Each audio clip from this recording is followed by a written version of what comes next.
La festa de moros i cristians ja és una de les celebracions més importants de la ciutat. Amb tot només amb el treball de la gent ha fet possible que això siga així. Vicent Roig, president de la Federació de Moros i Cristians, ha destacat la bona situació que viu la festa, així com les noves capitanies. En el cas concret de nosaltres la situació està bona dins del temps que corre, acoplamos una miqueta a les circumstàncies, però està perfecta, està molt bé.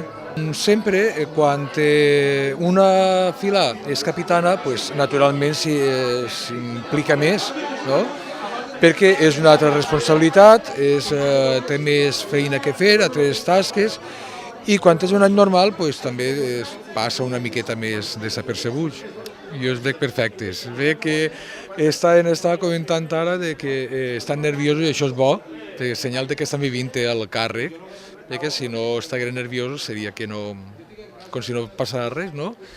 Aquest any capitanejarà les tropes mores Rafa Castelló, amb el suport de la seva ambaixadora Laia Martínez, tots dos amb una llarga trajectòria dins de la seva fila tuàreg. I és molta alegria, la veritat, perquè és un càrrec que te representa molt per mi, després d'haver estat tants anys en la festa, i encara amb ganes de compartir-lo amb tota la gent que vulgui acompanyar-nos en la celebració d'aquestes festes en Oliva.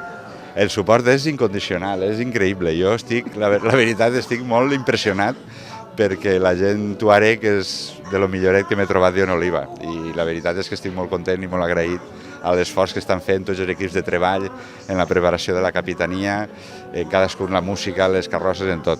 Estic molt content, sí, la veritat. Jo vaig néixer el dia de l'entrada i he sigut sempre la filla d'un component tuareg i ara ser ambaixadora per a mi és molt important. La veritat és que és molt important. Sempre he participat molt de la festa i quan Rafa em va dir que volia ser el capità i jo la seva ambaixadora em va emocionar molt. La veritat és que sí. A la gent, com ja ha dit Rafa, la veig amb moltes ganes i il·lusió i no pensen en les hores perdudes i ja n'hi ha molta feina feta i n'hi ha molts grups de treball que estan a tope. Com a novetat, aquest any tenim al bàndol cristià a dos dones. Marilola Esteve, que enguany serà l'encarregada de portar la capitania, i Imma Cots com a ambaixadora de la fila Corsaris.